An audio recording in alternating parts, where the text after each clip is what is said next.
I always thought Laura and I had it figured out. For years together, living in a small but cozy apartment in the city. We'd been engaged for 6 months, and things were only getting better. I was 31, working as a software engineer at a startup, and my life felt on track. We shared the same sense of humor, the same taste in music, and an excitement for what the future might bring. It was easy to believe we had it all. But then she showed up. Natalie, Laura's college friend. The one who was always the center of attention, the free spirit who made every room feel like it was alive. She'd been gone for years, but now she was back in town. As soon as Laura found out, she lit up like a Christmas tree. I tried to ignore the way my stomach tightened when I heard about Natalie's return. I figured it was nothing, just some nostalgia. After all, Laura and I had a solid foundation, right? Nothing could shake that. But there was something about Natalie. Every time she was around, the air shifted. She'd come over for coffee, and Laura would talk about their deep, unbreakable bond like it was something magical. I couldn't deny that part of me felt off, but I didn't want to be that guy,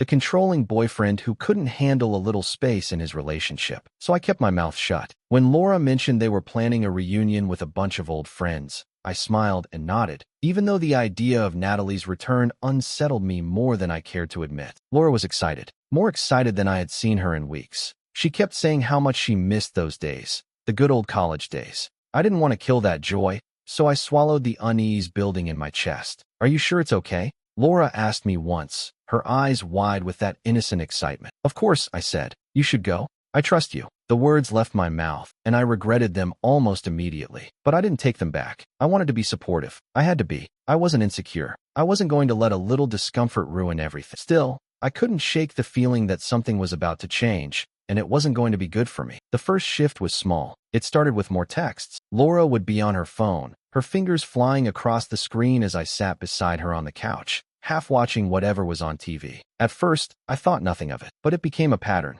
Her attention was no longer fully on me. It was split, half with me, half with the damn phone. I started seeing the familiar faces in her group chat popping up more often. Natalie, Jack, and a few others I'd only heard about in passing. They'd all been part of Laura's life before me, but now it felt like they were taking up more space in our world. I wasn't in that chat. I never asked about it, though. It seemed like something they'd keep to themselves, something that wasn't mine to worry about. But then there were the photos. Laura would post pictures of her and Natalie out at a bar, laughing over drinks, or of her and Jack, leaning in for a selfie after a run or a hike. She looked radiant, happier than I'd seen her in a while. And Jack's comments on those photos started to stick out. They were always the first ones. "Goddess in the making," he wrote under a gym selfie once. Another time, "You two look like you're living your best life," with an emoji of a hard-eyed face. It didn't sit right with me, not just because of the words, but the tone. They were too familiar, too close. Jack and Laura were friends, sure, but the way he spoke to her, it felt like more than that. I kept quiet, though.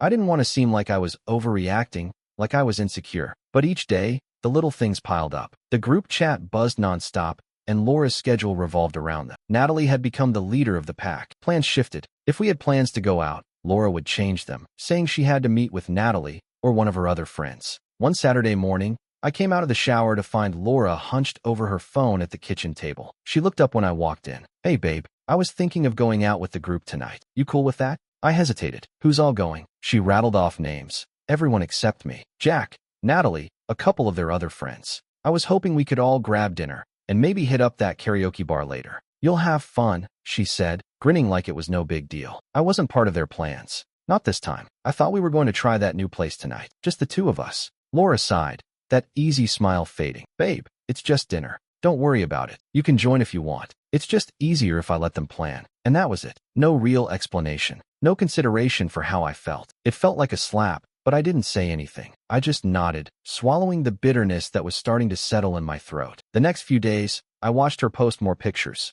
Her and Jack, her and Natalie, living it up. I told myself I was being paranoid, but I couldn't help it. I was on the outside looking in. Matt noticed it first. He texted me one afternoon when I was at work. "Bro, I've been looking at Laura's Insta. Where are you?" All her recent pics are just her and her squad. I didn't know how to answer at first. "It's not a big deal. They're just hanging out." "I don't know, man," Matt wrote back. "I just see a lot of squad goals and not a lot of Adam and Laura lately. Doesn't sit right with me." I stared at the text. He was right. I knew that, but I didn't want to admit it. I didn't want to seem like a jealous asshole. "It's harmless," I texted back. "They're just old friends. Nothing's changed between us." Matt didn't buy it. "Just don't get blindsided, dude." But I wanted to believe it was harmless. I really did. So I pushed it down, let the tension slide off my shoulders. But deep down, I couldn't ignore it. The more I saw, the more I felt like I was slipping out of the picture. I wasn't part of their inside jokes. I wasn't included in the plans. And I hated the way Jack's comments always seemed to edge closer to crossing a line. When Laura came home that evening, I was silent at first, sitting on the couch with my laptop open, pretending to work. "Are you okay?" she asked,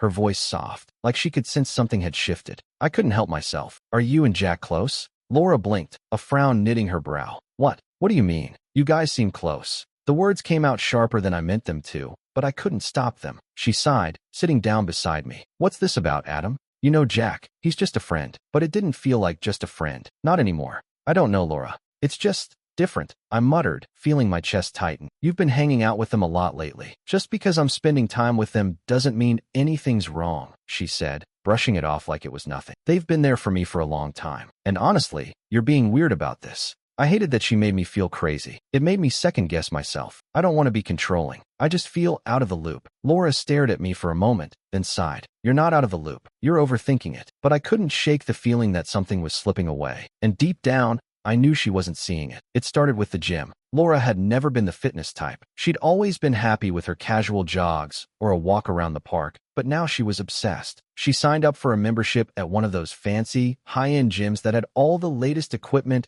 and classes you'd see in influencer stories. I wasn't surprised at first. She'd mentioned wanting to get in shape for our wedding, so I figured it was just some pre-marriage thing, a get fit phase. But then it didn't stop. She started going every day, sometimes twice a day, yoga in the mornings, spinning in the evenings. At first, I thought, okay, she's committed. That's good. But then I noticed the patterns. She'd leave the apartment early in the morning and come back late at night. Hours would pass, and I'd be sitting in the apartment, watching TV or working, while she was off sweating it out with people I didn't know. And then there was the gym's location. It was only a few blocks from Jack's office. I didn't bring it up right away. I didn't want to sound paranoid. But when I dropped her off at the gym one evening, and I saw Jack's car parked out front, my stomach twisted. I told myself it was nothing. He probably just works out there, too. Still, something about it didn't sit right. The fitness selfies started flooding her social media. At first, it was just a post here or there. A pic of her in workout gear, captioned with something motivational. Stronger every day. Consistency is key. But then it became a flood.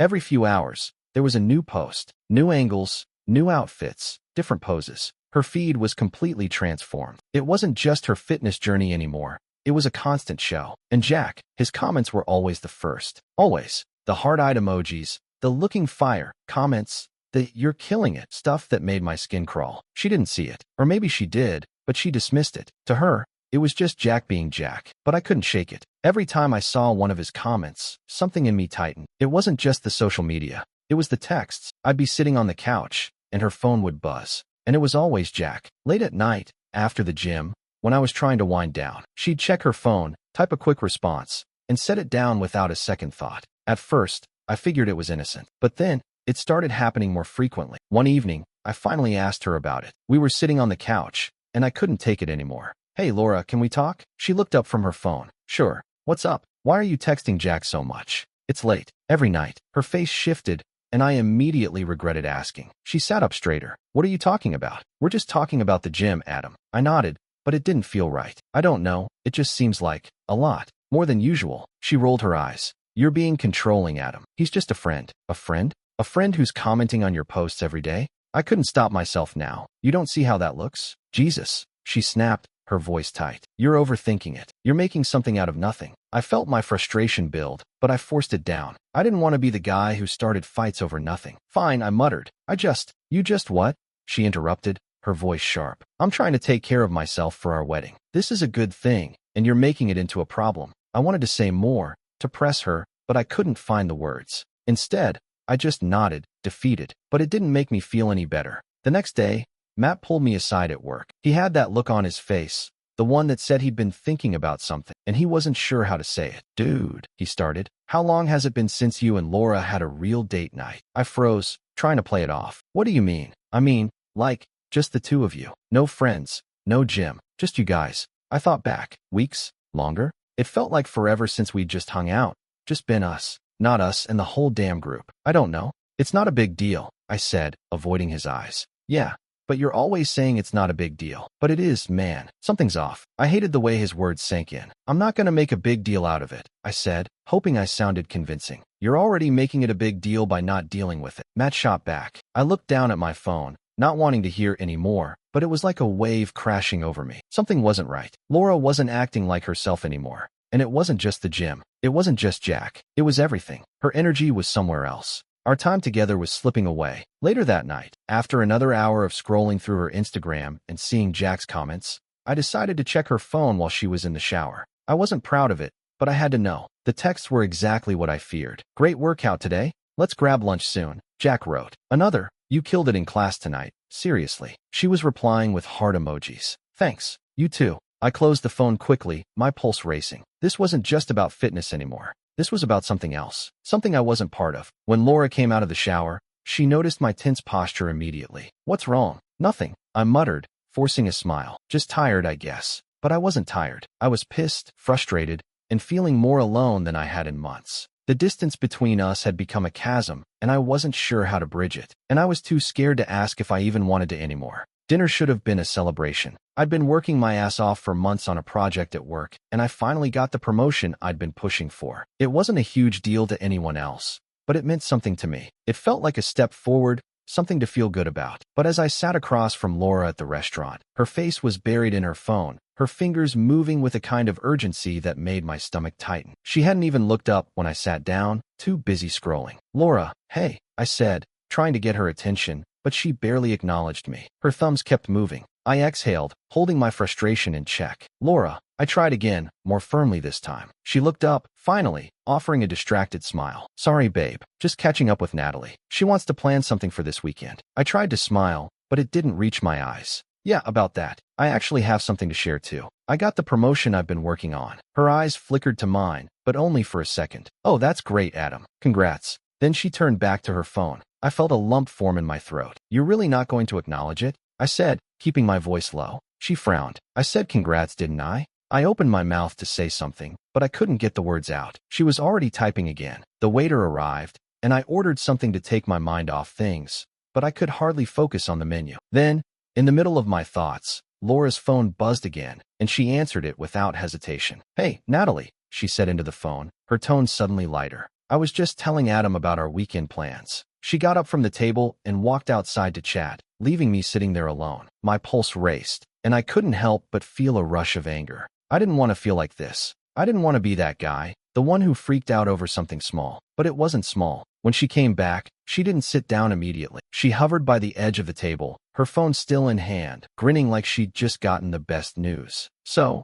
she said, eyes shining, we're going away this weekend. It's a little reunion thing. Natalie organized it. Jack will be there, too. I blinked, confused. Wait, what? A weekend trip, she repeated, clearly excited. Just a little getaway. Jack, me, Natalie, and a couple of other friends. I stared at her, feeling like I'd just been hit by a truck. So, you're going away for the weekend with Jack and Natalie? She nodded, completely unaware of how this sounded. Yeah, it's just a group thing. We'll have fun. I swallowed hard. No, Laura, I don't. I stopped myself. My voice was shaking, but I had to ask, why would you go away with Jack? Just the two of you. Isn't that a little strange? She rolled her eyes, like I was being unreasonable. It's not just the two of us, Adam. It's a group. You're being paranoid. No, I said, my voice low but steady. It's just you, Jack, and a bunch of old friends. I don't see how that's okay. She crossed her arms, leaning back in her chair. You're overreacting. It's a weekend trip. You're making something out of nothing. I'm not making anything up, Laura, I said, forcing my words through clenched teeth. I don't like it. I don't like how you're acting around him. I don't like how you're spending all your time with him. Laura's eyes flashed,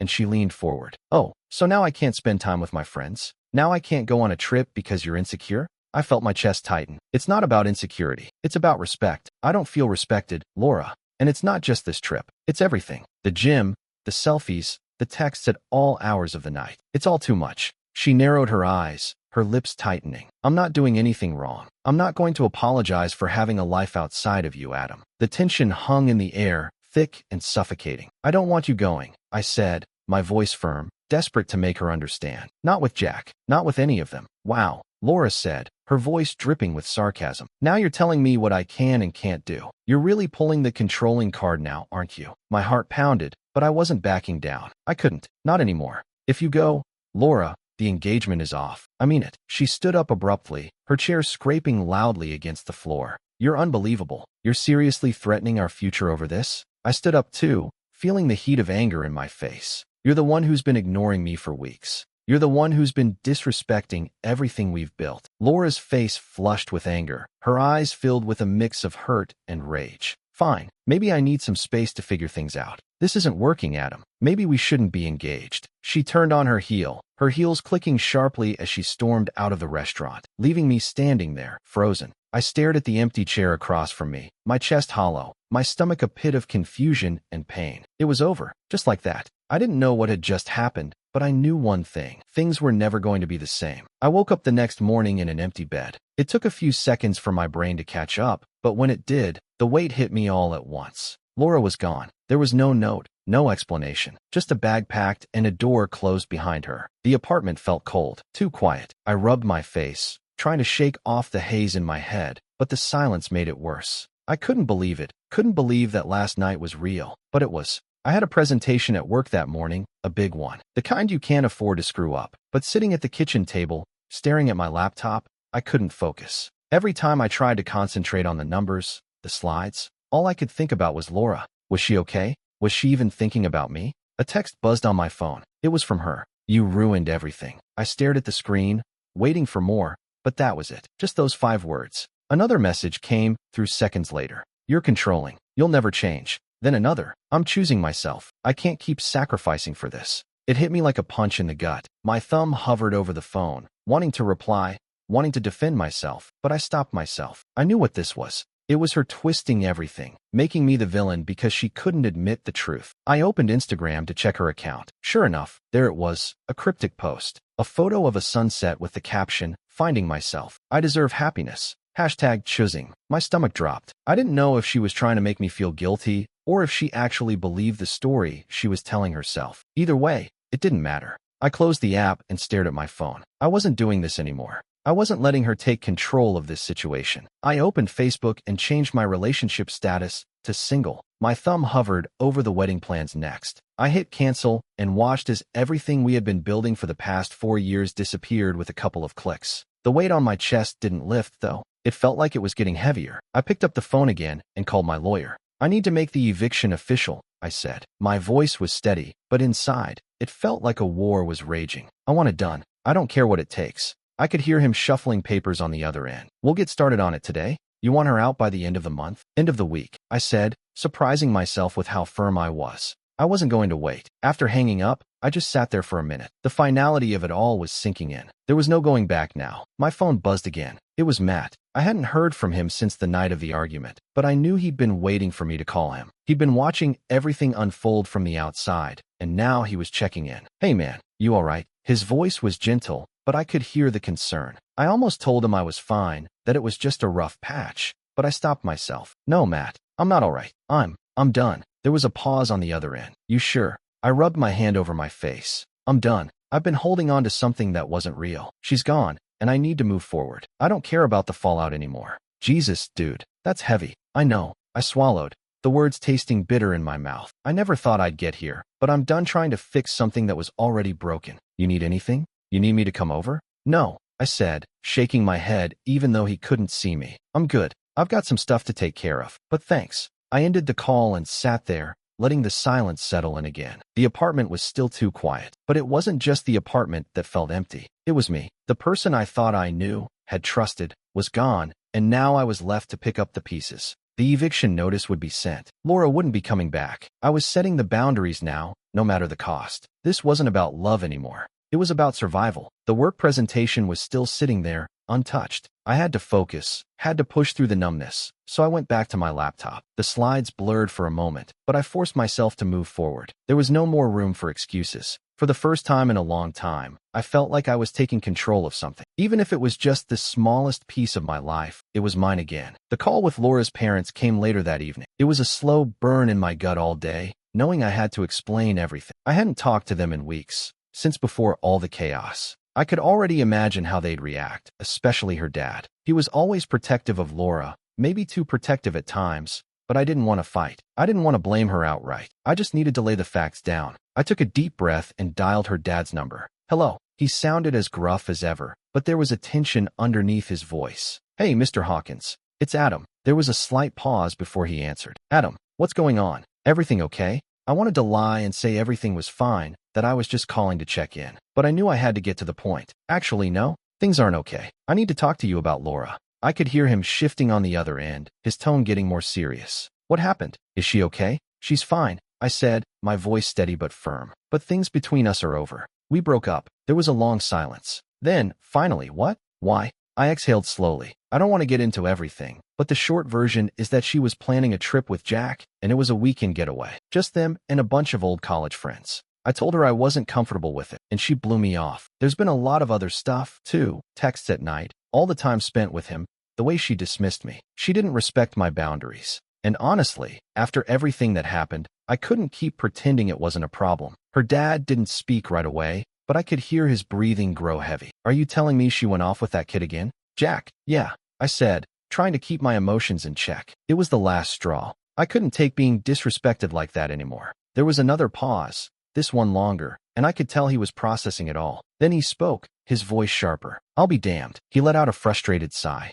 "Adam, I'm sorry. I know she's been distant with you for a while now, but I didn't realize it had gotten this bad. She shouldn't have treated you like that." "Thank you," I said, relieved to hear the acknowledgement, even if it didn't make the situation any easier. He cleared his throat. "I'll talk to her, but..." His voice softened, and I could sense his regret. "I want you to know that I'm really sorry this happened. I never wanted this for you two." "Appreciate it, Mr. Hawkins," I said, then paused. "I just wanted you to know what happened. I wasn't looking for an argument, but I needed you to hear it from me." "Of course," he said, his voice more subdued now. "I'm glad you told me. And if you ever need anything, Adam, you know where to find me." "I do. Thanks." I hesitated before adding, "I just can't be in a relationship with someone who doesn't respect me anymore." "I understand," he replied, his voice heavy. "Take care of yourself." "Will do." I hung up, feeling a sense of finality settle in my chest. It was done. I'd done the right thing, and I didn't regret it, even if it hurt. I was about to set the phone down when it buzzed again. "Laura's mom." I answered. "Hi, Mrs. Hawkins."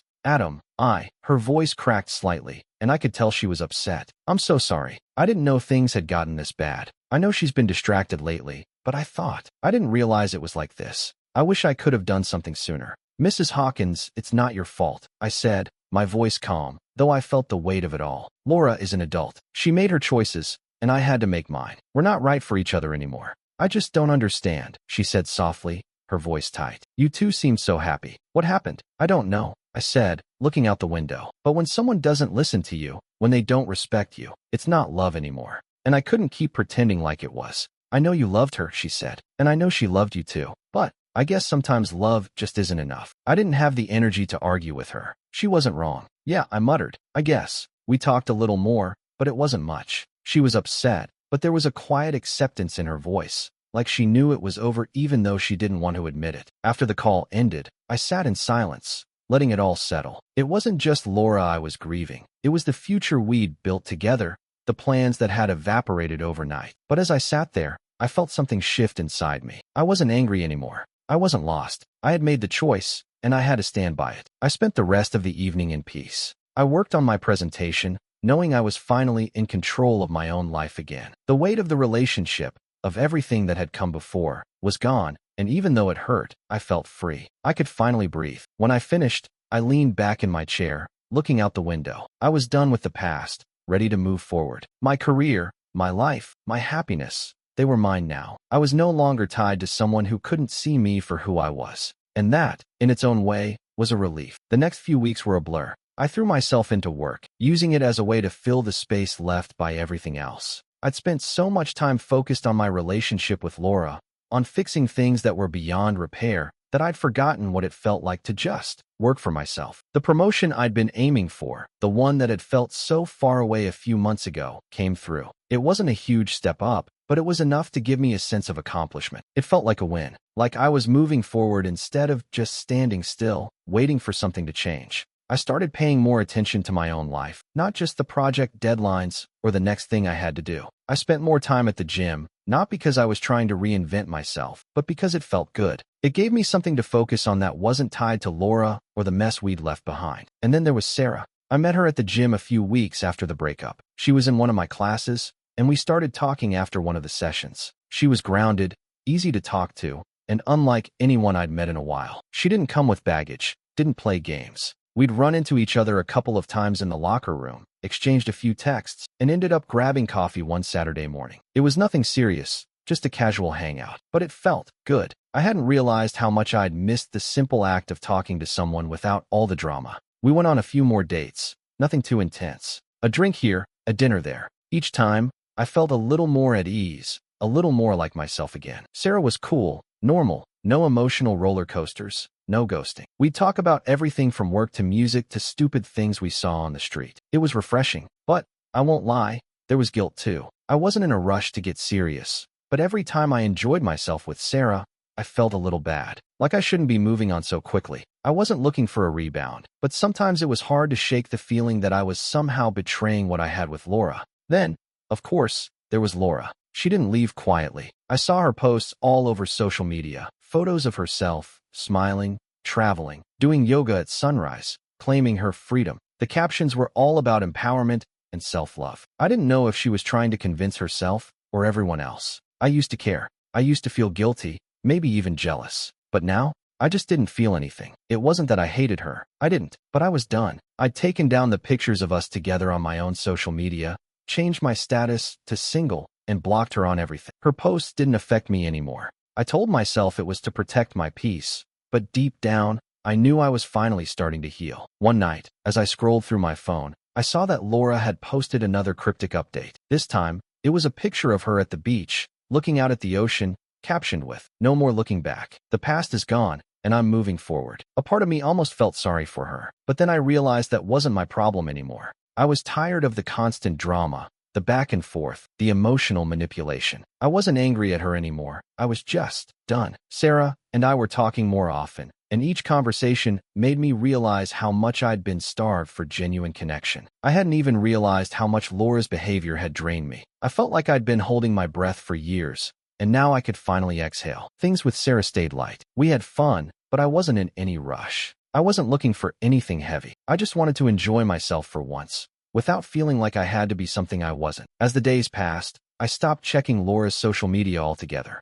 I didn't need to see it. I didn't need the reminders of what we had, or what we hadn't. I started to feel a little more like myself. The weight from the past couple of months, maybe even years, was lifting. I was moving forward, slowly but surely. It wasn't easy. There were still moments when I'd find myself thinking about the good times we had, the dreams we'd shared, but they didn't have the same hold on me anymore. I was carving out a new life for myself, one where I wasn't defined by the person I had been with. And, for the first time in a long time, I felt like I was finally free. It started innocently enough. I was scrolling through my feed one afternoon when Laura's post popped up. I should have ignored it. I should have just kept going, but it was like a magnet. Her photo was a close-up of her face, eyes downcast, looking like she was on the verge of tears. The caption was long, rambling. I never thought I'd have to share this, but here it is. After months of trying to make things work, Adam ended our relationship in the cruelest, most heartless way. He's controlling, insecure, and made me feel like I wasn't allowed to be myself. I'm heartbroken, but I know I deserve better. I won't be anyone's second choice anymore. I stared at the screen for a solid minute. The words felt like a punch to the stomach. She painted herself as the victim, the innocent one, like I'd torn her world apart for no reason. I was furious, but also, something shifted inside me. I wasn't that guy anymore. I wasn't going to engage. I didn't need to respond to her lies. I didn't need to prove anything. So I blocked her. On everything. I focused on Sarah and the life I was building for myself. I was enjoying our time together, keeping things casual, feeling like I was moving forward. It wasn't perfect, nothing ever is, but it was peaceful, and that's what I needed more than anything. For the next week or so, things were quiet. Laura's posts kept coming. She posted about her self-love journey, her nights out with friends, how free and empowered she felt. I kept my distance. None of it mattered. Then, one Saturday morning, I was sipping my coffee when I heard a knock at the door. I wasn't expecting anyone. I wasn't expecting her. I opened the door, and there she was, Laura, standing on my doorstep with her arms crossed, her face flushed with anger. She didn't say anything at first, just stood there, glaring at me. "What do you want?" I asked, keeping my voice steady, not giving in to the anger rising inside me. "You need to talk to me," she said, her voice sharp. "You can't just pretend this never happened." I felt my patience slip. "Laura, we're done. You need to leave." She ignored me, stepping into the apartment like she had a right to be there. "You're going to listen to me, Adam. I'm not done with you. You can't just treat me like this." I closed the door behind her, feeling a rush of frustration. I told you last time, I'm done. This is over. You think you can just throw me out of your life like I'm nothing? She raised her voice, her eyes widening with fake shock. I've been nothing but good to you, and you go and destroy everything. You're the problem, Adam. I rubbed my temples, trying to keep my cool. You need to leave, Laura. Now. She took a step toward me, trying to close the space between us. I'm not leaving until we talk about what you did to me. My patience snapped. I'm not your therapist. You don't get to keep showing up here and trying to make me feel bad about this. It's over. I don't owe you anything anymore. She froze for a moment, then launched into a tantrum, knocking over a chair in the living room. I didn't flinch. I'd seen this before. The emotional manipulation. The theatrics. I'd had enough. Stop, I said, my voice firm. I'm not doing this anymore. She looked at me, her face twisted in rage, then suddenly collapsed into a chair, sobbing. You're so cruel. You ruined me, Adam. I stayed quiet. I didn't buy it. The words that had hurt so much weeks ago, now they barely registered. I'd already been through this. I was tired of the games. I don't need this, I said, taking a slow breath. I've already been through everything I'm willing to go through with you. The silence that followed was heavy. She wiped her tears away, then stood up, brushing past me on her way to the door. I'll make you regret this, she muttered, almost under her breath, but I could hear the venom in her voice. Goodbye, Laura, I said, my voice calm, resolute. She stopped in her tracks, turning back to face me. Her expression was a mixture of rage and disbelief. You'll see, she spat, before slamming the door behind her. The apartment felt heavy again, but in a different way. This time, there was no guilt, no second guessing. I was done.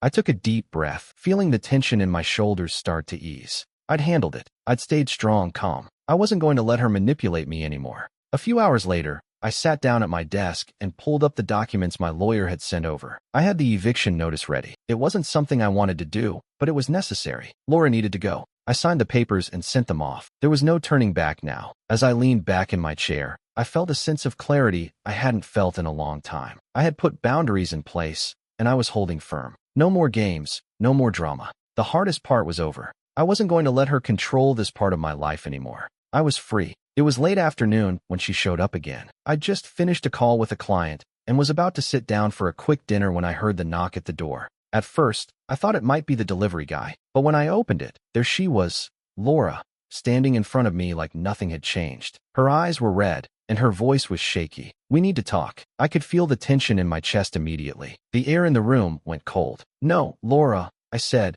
keeping my voice calm. We don't need to talk. Please, she said, almost pleading, but I could hear the anger bubbling under the surface. I made a mistake. I'm sorry. I should have never walked away. You have to take me back. We can fix this. My pulse quickened, but I didn't let her see it. You need to leave, Laura. Her expression shifted, and I could tell she wasn't getting what she wanted. No, Adam, you don't get to do this to me. You're the one who ruined everything. You made me feel crazy, and now you're just going to throw me away? I didn't flinch. You made your choices. You need to deal with the consequences. She took a step forward, her voice rising. I am dealing with it, but I'm not leaving here until you say you'll take me back. I'm not done with you, Adam. I reached into my pocket and pulled out the eviction notice. You're done here. This is it. You need to leave. I've already had enough of this. Her face went pale when she saw the notice. You can't do this. You can't just throw me out. I took a step back, letting the words settle between us. I'm not throwing you out, Laura. You're leaving because it's over. I'm done, and there's no going back. She let out a sharp laugh, but it was hollow. You think you're some kind of hero?